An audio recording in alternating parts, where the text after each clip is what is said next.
जय गुरु। वंदे पुरुषोत्तमं वंदे पुरुषोत्तमं वंदे पुरुषोत्तमं। परम प्रेम में परम दयाल युग युग पुरुषोत्तम परम भगवान श्री श्री ठाकुर अनुकूल चंद्र जी के चरणों में कोटि कोटि प्रणाम। आलोचना प्रसंग चतुर्थ खंड। यतीन्द्रा ने ठाकुर जी से आग्रह सहित प्रश्न पूछा, हे ठाकुर, क्या करने से इष्ट के प्रति मनुष्य की टान शीघ्रतर बढ़ सकती है? इस पर श्री श्री ठाकुर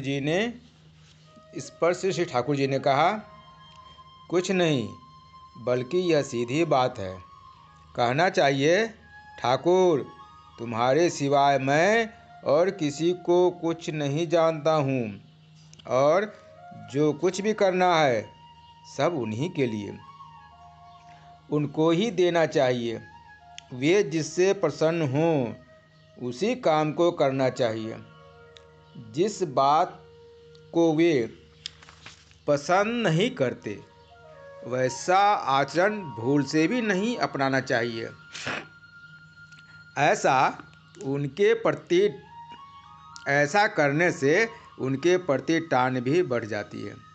देखिए न, पर की लड़कियां जब स्वामी के घर जाती है तो कैसी अवस्था होती है। विवाह के बाद जब वह अपने पिता के घर से ससुराल आने लगती है तो कितना रोती है। सोचती है, न जाने कहाँ किस अवस्था में पड़ूंगी, उसका कोई ठिकाना नहीं। भय चिंता का कोई अंत नहीं रहता। कुछ दिन बीतते न बीतते स्वामी का घर ही अपना घर बन जाता है।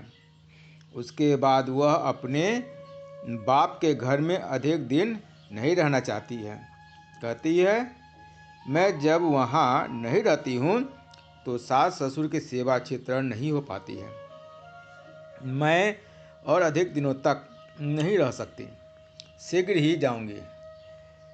पिता के घर का आराम विश्राम छोड़कर ससुराल जाना चाहती है। क्यों जाना चाहती है? जाना चाहती है इसलिए क्योंकि उसने उस घर के लोगों को अपना बना लिया है। जो पर थे वे अपने हो गए। यह कैसे? इसके पीछे का इतिहास यह है कि स्वामी एवं स्वामी के सगे लोगों को उसने अपने समझकर स्वीकारा है। केवल स्वीकार करके बैठी रहती तो भी वैसी बात नहीं होती। अपना समझकर उनके प्रति उसका जो कर्तव्य होना चाहिए वह हर तरह से दिन पर दिन करती रहती है। ऐसे सोचने, बोलने व करने के माध्यम से अज्ञान भाव से ममता की जब मोटी व लंबी हो गई है। जैसे ससुराल राजशाही के ग्राम में है, तो जब वह पिता के घर में समाचार पत्र के छपे मोटे अक्षरों में यह देखती है कि राजशाही में भीषण अग्निकांड हुआ है, इससे उसका दिल धड़कने लगता है। भयवश ही वह समाचार पत्र हाथ में उठाती है। सोचती है कि न जाने क्या समाचार है। जब वह देखती है कि राजशाही शहर में आग लगी है, उसके ससुराल के गांव में ऐसा कुछ नहीं हुआ है, तो वह चैन की सांस लेती है। यही है ममता का विस्तार। स्वामी भक्ति का सूत्र धरकर ही वह संभव है। इष्ट के प्रति टान या भक्ति होने पर वह भी इसी प्रकार प्रसार लाभ करता है। जो इष्ट से जड़ित हैं उन सबों पर ही टान हो जाती है। मुझको प्रेम करते हैं, बड़ी बहू को प्रेम नहीं करते, बड़ खोखा को प्रेम नहीं करते, ऐसा हो नहीं सकता। मुझको यदि प्रेम करेंगे तो मेरे कुत्ते को भी आपको प्रेम करने की इच्छा होगी।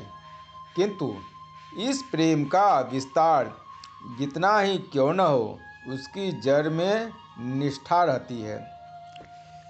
जो मेरे यथा सर्वस्व हैं उनसे बढ़कर न मेरा कोई होगा न कोई वस्तु होगी।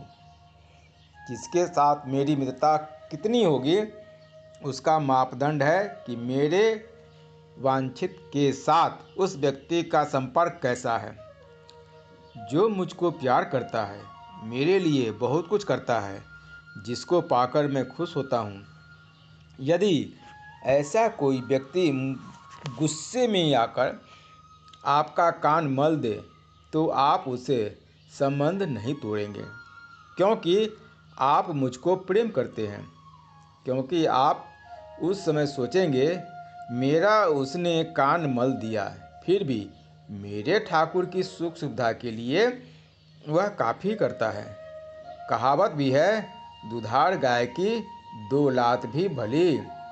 उसके द्वारा आपको कोई सुख सुविधा नहीं मिलती है, बल्कि वह आपकी असुविधा का कारण बना रहता है। किंतु यदि आप ठाकुर को अपना स्वार्थ समझते हैं तो ठाकुर के लिए जितने उसके कर्म हैं उनको देखकर आप भी अपने को लाभान्वित समझेंगे। ऐसा ही होता है। उसने जो आपके कान मल दिए उसके उस व्यवहार का समर्थन नहीं कर रहा हूँ, किंतु मेरे कहने का मतलब यह है कि यदि ऐसी घटना घटे तो आपके कैसे एटीट्यूड मनोभाव होंगे, आप अपने को किस रूप में एडजस्ट नियंत्रित कर सकेंगे। प्रेम में सह्य धैर्य संयम सभी बढ़ते हैं। आप लोग जो सदा संहति की बात करते रहते हैं किंतु मूल के प्रति टान रहे तो वह संहति आपसे आप होगी। सिर्फ आप लोगों में ही प्रेम नहीं पनपेगा, बल्कि वह प्रेम आभ्रम स्तंभ पर्यंत व्याप्त हो जाएगा। उस समय आपकी बुद्धि होगी, वचन होंगे, चेष्टा होगी।